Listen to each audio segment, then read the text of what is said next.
Chers amis, joie nouvelle de se retrouver ensemble dans ce dimanche. La dernière fois, nous avons parlé du début de Jean chapitre 8. J'espère que vous vous souvenez, c'est la femme adultère. Et en parlant de la femme adultère, on avait montré comment Jésus-Christ manifeste sa miséricorde à cette femme. Bon, vous vous rappelez tout ce passage, je vous rappelle, c'est Jean chapitre 8, parce qu'il faut se familiariser avec les Saintes Écritures et de plus en plus retenir des références bibliques. Donc le début de Jean chapitre 8, donc la femme adultère. Et dans ce passage, on voit comment ces gens vont apporter cette femme, prise en flagrant délit d'adultère. Elle est prise en flagrant délit, mais comme par hasard, l'homme n'est pas là, il n'y a que la femme qu'on a attrapée. Et puis, ils vont la condamner. Cette femme, je vous rappelle, sait qu'elle va être lapidée, parce que c'est la loi, elle a vu comment on lapide ces gens-là. Et Jésus-Christ va dire à ces gens qui l'accusent que celui qui est sans péché lui jette la première pierre. Et on dit qu'il commence à partir, commençant d'ailleurs par les plus vieux, parce que les plus vieux ont plus péché que les plus jeunes. Et Jésus-Christ se retrouve seul avec la femme. Et à ce moment-là, il dit, ce passage très beau, alors Jésus se redressa et lui dit, « Femme, où sont tes accusateurs ?» Je vous rappelle que le mot « femme » est souvent utilisé par Jésus. Et même quand Jésus-Christ utilise le mot « femme » pour sa mère, ce n'est pas péjoratif. Ça fait partie de la coutume. Et dans l'évangile de Jean, si vous cherchez bien, vous verrez 7 fois le Christ appeler des femmes, femmes, du nom de femme. Là, dans Jean 8, il dit, « Femme, où sont tes accusateurs? Personne ne t'a condamné. » Pose la question. Personne ne t'a condamné. Pourtant, ils étaient nombreux à t'avoir condamné, mais ils sont tous partis. Personne ne t'a condamné. Elle répondit, personne, Seigneur. Et Jésus lui dit, moi non plus, je ne te condamne pas, va et désormais je ne pêche plus. Et cette phrase est très belle parce que Jésus-Christ lui-même pouvait la condamner. Jésus-Christ est le Fils de Dieu qui est Dieu. Et c'est lui le juste juge qui nous jugera à la fin de notre vie lorsque nous mourrons. Et Jésus-Christ, lui qui était sans péché, aurait pu jeter la première pierre, mais il ne l'a pas fait. Et il dit à cette femme, va et désormais ne pêche plus. La miséricorde de Dieu, notre Dieu qui est venu n'est pas venu pour nous condamner, il est venu pour nous sauver. Et c'est tellement joli, c'est très beau. Et c'est pour ça qu'il faut toujours se rappeler que, quels que soient nos péchés, nos égarements, nos erreurs, et il nous arrive de faire des dégamages dans notre vie, eh bien rappelons-nous toujours qu'il y a quelqu'un qui va nous regarder avec un cœur plein d'amour, et ce quelqu'un, il s'appelle Jésus. C'est lui Dieu, le Dieu d'amour qui nous aime. Jésus-Christ n'est pas là pour condamner les gens, Jésus-Christ est venu pour sauver les hommes. Et ce qui est curieux, vous voyez, c'est que c'est dans ce chapitre de Jean, chapitre 8, où on parle de la femme adultère. La femme adultère, c'est un problème de mœurs, c'est un problème de relations sexuelles. Eh bien, juste après, il dit au verset 12, Jésus parla de nouveau et dit, « Moi, je suis la lumière du monde. Celui qui me suit ne marchera point dans les ténèbres, mais il aura la lumière de la vie. » Et Jésus-Christ veut montrer à cette femme qui commet l'adultère, à tous ceux qui écoutent cette émission et qui commettent l'adultère, à tous ceux qui ont des relations sexuelles qui ne sont pas conformes au plan de Dieu. Il y a une lumière sur la sexualité, une lumière sur ta vie affective, une lumière sur ta vie amoureuse. Et je crois qu'on ne cessera jamais de dire que nous sommes tous peinés de voir comment aujourd'hui il y a tant de couples d'hommes et de femmes qui ont choisi de vivre ensemble et qui sont malheureux. Et au bout d'un moment, il faut qu'on se pose la question, pourquoi tant de malheurs dans les familles? Pourquoi tant d'hommes qui ne sont pas épanouis avec leur épouse? Pourquoi tant d'épouses qui sont là et qui ne sont pas heureuses avec leur mari? Et c'est pour ça que pour comprendre que si je veux réussir une véritable vie de mariage, une vie affective, sentimentale, sensuelle, sexuelle, il doit y avoir une lumière dans ta vie. Et c'est pas toi avec ta petite tête qui va réfléchir sur ta manière de réussir ton mariage. Il faut avoir la lumière de Dieu. Et il y a toujours un lien entre l'intelligence et le cœur. Dans le lieu d'apparition de la Vierge Marie où je me suis converti, la Vierge Marie a dit à la voyante qui était là-bas, « Demande l'intelligence pour aimer et demande l'amour pour comprendre et pour connaître. » Et la Vierge Marie semblait dire à cette femme que si tu veux beaucoup connaître, il faut beaucoup aimer. Et c'est parce que tu vas aimer le travail que tu fais que tu connaîtras davantage.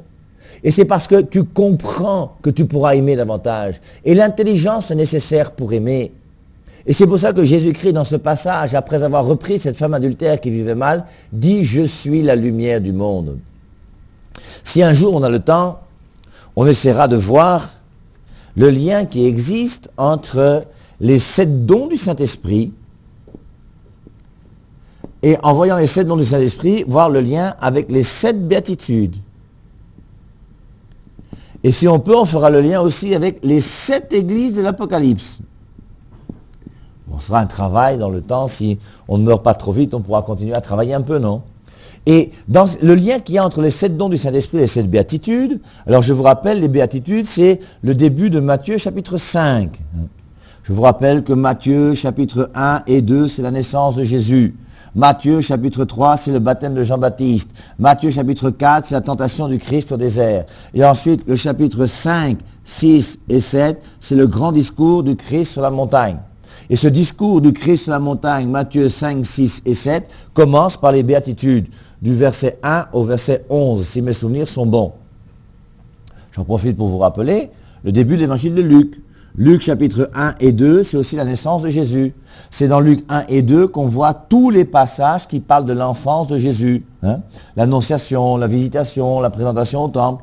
Luc chapitre 3, c'est aussi le baptême de Jean-Baptiste. Et Luc chapitre 4, c'est aussi la tentation au désert. Donc nous sommes là dans Matthieu chapitre 5, les 7 béatitudes. Première béatitude, c'est heureux les cœurs purs. Heureux les pauvres de cœur, pardon. Et puis il y a une béatitude qui est, voilà, heureux les cœurs purs. Et heureux les cœurs purs est lié au don du Saint-Esprit. Je ne sais pas si vous le connaissez, il y a sagesse, science, crainte, piété, conseil, force. Et puis le dernier que j'ai oublié. Et parmi ces 7 dons du Saint-Esprit, la béatitude des cœurs purs est liée au don d'intelligence. C'est le don d'intelligence de l'Esprit Saint qui me permettra d'avoir un cœur pur. La connaissance est liée à l'amour. Et c'est pour cela que dans ce passage de Jean chapitre 8, lorsqu'on voit cette femme adultère qui, elle, a des problèmes du côté de son cœur et qui vit mal sa sexualité, cette femme adultère, Jésus-Christ dira, après lui avoir dit « Va et désormais ne pêche plus », Jésus-Christ dira « Moi, je suis la lumière du monde. Celui qui me suit ne marchera point dans les ténèbres, mais il aura la lumière de la vie. » Et bon, c'est vrai que chacun d'entre nous, il faut qu'on se pose la question. À savoir, est-ce qu'aujourd'hui, je vis selon la lumière de Dieu? Je prends un exemple que je vous ai déjà donné, mais que je cite à nouveau. Vous voyez, vous avez des gens aujourd'hui qui ne veulent pas accepter la lumière de Dieu dans leur vie. Des jeunes garçons et des jeunes filles qui ne veulent pas s'engager à vivre la virginité jusqu'au jour du mariage chrétien. Même si je dois reconnaître qu'il y a de plus en plus de jeunes aujourd'hui qui acceptent de vivre la virginité jusqu'au jour du mariage chrétien. Et j'en suis fier. Et vous les jeunes, je vous encourage à persévérer et à continuer. Vos histoires de show, de petites, de mop, de cut et consorts, ça ne sert absolument à rien. C'est du bidon. Un garçon qui veut sexer avec toi, ma fille, c'est un garçon qui ne t'aime pas. Il faut mettre les choses au clair. Et donc, Jésus-Christ apporte cette lumière sur l'amour et sur la vérité.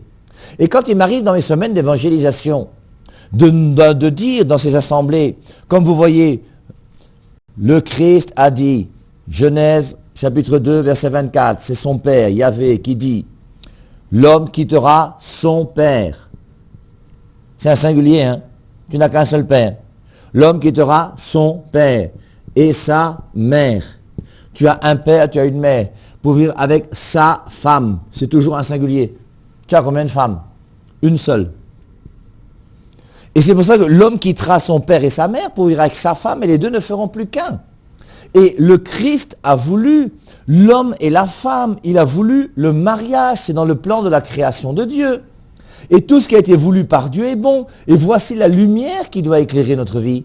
Et cette lumière qui éclaire notre vie nous fait comprendre que, eh bien, normalement, je dois m'engager à avoir mes prochains rapports sexuels uniquement avec ma femme dans le mariage chrétien. Voilà ce que Dieu demande. Et à chaque fois que je dis ça dans une église quelque part, il y a toujours quelques bons hommes qui sont là et qui disent « Mais nous sommes Camerounais. Nous sommes Africains. » Et ma question c'est, est-ce que être Camerounais ou être Africain est une raison pour désobéir à Dieu? Jean 8, 12, je suis la lumière du monde. Est-ce que le Christ est la lumière du monde? Et maintenant, si le Christ est la lumière du monde, eh bien, comprends qu'il y a des choses qu'on a pu t'enseigner qui ne sont pas conformes à la lumière du monde.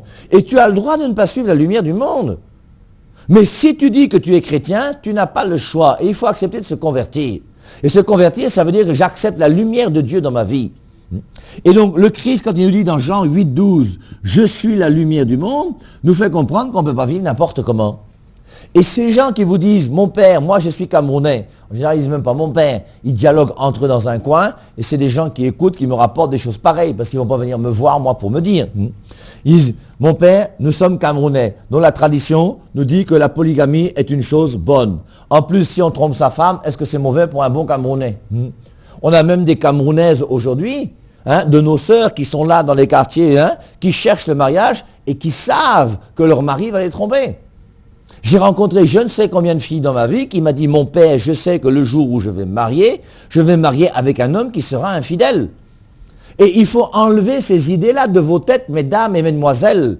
Et il faut vous engager à trouver un mari qui sera un mari fidèle. Sinon, ne vous mariez pas. Sinon, ce sera la catastrophe pour vous. Et vous allez souffrir comme la plupart des gens qui mènent une vie de couple aujourd'hui dans laquelle ils souffrent. Il faut des bases solides pour réussir une vraie vie affective, sentimentale, sexuelle et une vraie vie de couple. Ces gens-là qui vous disent que la tradition, nous, Camerounais, tout ça, là, sont des gens qui connaissent comme personnage biblique Abraham. Et Abraham, ils le connaissent pourquoi? Parce qu'Abraham a eu un premier enfant avec Agar. Agar, qui est la servante de sa femme. Le gars a un peu triché. Et c'est Sarah même, sa femme. Sarah, qui est la femme d'Abraham. Sarah a essayé de faire un enfant avec Abraham. Et comme Abraham et Sarah n'ont pas réussi à avoir un enfant, Sarah a dit à Abraham, prends ma servante Agar, et grâce à elle, j'aurai une descendance. Et Abraham, lui, il ne s'est pas fait prier. Il a pris Agar, il a fait un enfant avec Agar, cet enfant-là qui s'appelle Ismaël. Et ensuite, plus tard, Dieu va permettre qu'Abraham puisse faire un enfant avec Sarah, sa femme, qui s'appelle Isaac. Et si vous lisez bien la Bible, dans Genèse chapitre 25, vous verrez un passage où on dit qu'Abraham va prendre une autre femme. Et cette autre femme qui s'appelle Ketura. Et cette femme qui s'appelle Ketura va lui donner 6 enfants. Et donc, on voit que ces hommes qui sont camerounais, qui veulent justifier leur infidélité sexuelle, sont des gens qui vont dire, n'est-ce pas qu'Abraham n'était pas un gars très réglo? Il a fait des enfants avec 3 femmes différentes. Deuxième cas, le cas de Joseph. Qui va se faire appeler Israël, qui aura des enfants avec Léa, avec Rachel, avec Zilpa, avec Bilha. Le gars a eu 4 femmes pour lui seul. Et avec ces 4 femmes-là, il a fait ces 12 garçons qui vont faire les 12 tribus d'Israël. Et donc on voit comment Joseph lui-même, qui était un ami de Dieu, qui s'est fait appeler Israël, et on voit l'importance du peuple d'Israël dans l'Ancienne Alliance. Israël a bien eu 4 femmes. Moi, je suis camerounais, je peux aussi, comme ces gens-là, avoir quelques femmes. Et le chef de file de toute la clique dans la Bible, c'est le roi Salomon. Et le roi Salomon, si mes souvenirs sont bons, il a eu 300 femmes. Faut vous mettre au travail, les gars, 300 femmes, tu peux gérer ça. Et en plus des 300 femmes, il avait 700 concubines. À lui seul, il avait 1000 femmes. Comment il faisait, j'en sais rien. Mais toujours est-il que voici des exemples dans l'Ancienne Alliance d'Abraham, de Joseph, de Salomon, qui sont des gens qui avaient plusieurs femmes et qui étaient des amis de Dieu. Et donc on prétexte ce comportement de Abraham, Joseph et Salomon pour justifier, moi aussi, le fait que je peux avoir plus qu'une femme à la maison. En plus, ces mêmes gens vont vous dire, mon père, n'est-ce pas qu'il y a plus de femmes que d'hommes sur terre? Et je vous rappelle que la plupart des gens savent qu'il y a plus de femmes que d'hommes sur terre. Et moi, avec les petites recherches que j'ai faites, je vous dis et je vous affirme que dans mes recherches, eh bien, on s'aperçoit qu'il y a autant d'hommes que de femmes sur la terre. Il n'y a pas plus de femmes que d'hommes sur terre. Ce sont des histoires. Et heureusement d'ailleurs, parce que s'il y avait plus de femmes que d'hommes sur terre, eh bien, il est clair qu'au fur et à mesure des générations, aujourd'hui, on aurait énormément de femmes pour très peu d'hommes. Et c'est pour ça que le nombre d'hommes et de femmes, c'est grosso modo 50%. Et donc, dire qu'il y a plus de femmes que d'hommes sur terre, comme il y a plus de femmes que d'hommes, il y a une femme ou deux qui traînaient au quartier pour qu'elles ne traînent plus par charité, je les ai mises dans ma maison. Tous vos arguments, vous les hommes, apportez tous les arguments que vous voulez. Sachez une chose, c'est que ces arguments-là sont des arguments qui s'opposent à la lumière de Dieu. Ce Dieu qui est lumière nous apporte la vraie lumière. Et avec la lumière de Dieu, sa connaissance, je pourrais aimer davantage. Et c'est pour ça qu'il faut comprendre que je ne peux pas aimer sans connaître. La connaissance est nécessaire pour aimer. Et plus j'aurai une connaissance vraie du plan de Dieu sur nous par rapport à l'homme et à la femme, plus je serai heureux. J'en profite pour vous rappeler, puisque nous sommes dans ces histoires de couple aujourd'hui et de mariage, que choisissez votre conjoint parmi vos amis. Je vous rappelle qu'il y a une étape dans le mariage. Première étape, il faut d'abord qu'il y ait un ami qui aime son ami. Un ami garçon et une amie fille. Première étape pour réussir ton mariage, une amitié entre un garçon et une fille. Une amitié vraie. Une amitié grande. Une amitié noble. Une amitié chaste. Une véritable amitié. Je vous rappelle que quand j'aime quelqu'un, je cherche le bonheur de la personne que j'aime. Celui qui avec quelqu'un cherche son plaisir, c'est une amitié qui est liée à ce qu'on appelle l'amour sensible. Je vous avais dit et je vous répète que dans l'être humain, du côté de l'amour, il y a un amour qui provient de sa vie spirituelle, qu'on appelle un amour spirituel. Et l'amour spirituel porte sur une personne humaine. Et cet amour spirituel cherche le bonheur de la personne qu'on aime. Il y a un amour en nous qui est un amour sensible, qui est lié à mes 5 sens. Il y a des choses que j'aime toucher, que j'aime entendre, que j'aime sentir, que j'aime goûter, que j'aime voir. Il y a des gens qui aiment voir l'émission Ta parole et vérité à la télévision. Il y a des gens qui préfèrent voir les séries où on vous parle d'amour, de désamour et tout ça. Il y a des gens qui préfèrent le football. Il y a des gens qui préfèrent les informations. Et chacun, du côté de mes yeux, il y a des choses que j'aime voir. Et c'est pour ça que quand vous rentrez dans un salon, dans une maison, il est clair que si c'est le petit garçon qui regarde la télévision, on va regarder Tiji, les dessins animés et Disney, je sais pas quoi. Si c'est quelqu'un d'un peu plus grand, ça va être Trace, pour voir les derniers piches qu'on peut voir, les derniers chants qui passent. Si c'est ta mère qui est là, ça va être les séries télévisées là, où on parle d'amour et de désamour. Si c'est ton père, c'est le football et les informations. Et chacun va choisir ce qui lui plaît le plus. Et dans l'amour sensible, je choisis ce qui me plaît le plus, ce qui me fait plaisir. Imagine que tu vas chez un coiffeur pour faire une coiffure. Tu vas mettre sur ta tête la coiffure qui te plaît le plus. Tu vas à la friperie même, ou bien dans un grand supermarché, acheter des habits ou je ne sais quoi. Tu vas acheter les habits qui te plaisent le plus. C'est toujours pour le plaisir. L'amour sensible est lié au plaisir. Et quand j'aime une personne humaine, je cherche son bonheur. Et vous les filles, comme vous les garçons aujourd'hui, dans l'amitié que vous vivez avec celui qui est votre ami, vous cherchez quoi? Votre bonheur, le bonheur de l'autre ou ton plaisir?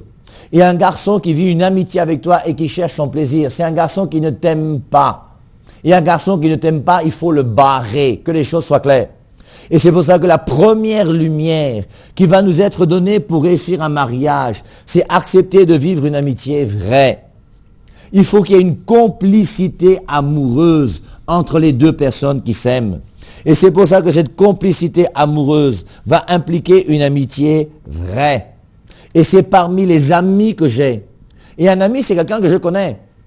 Normalement, je connais son père, je connais sa mère, je connais les gens avec qui il marche. Je connais le goût de sa bière. Je connais les endroits où il boit sa bière, où il mange, où il s'amuse, où il joue, où il fait son 2-0, je ne sais quoi encore. Si je ne connais pas tout ça, c'est que je ne le connais pas. Et c'est pour ça que pour qu'une amitié soit vraie, il faut une connaissance. Je vous avais dit que le philosophe Aristote avait dit que pour savoir si quelqu'un t'aime, il faut avoir mangé un sac de sel ensemble. Si un prétendant vient te voir pour te dire « je voudrais me marier avec toi », je vous assure que ces prétendants-là, moi, si j'étais une femme, je n'aurais jamais... Un prétendant vient me voir, il me connaît à peine, il me dit « je voudrais me marier ». Je te barre. Je vais faire quoi toute ma vie avec un homme qui vient là et pour me dire simplement « écoute, je veux me marier avec toi ». Il faut que le gars trouve des piches pour me chatmot, je ne sais pas comment on dit.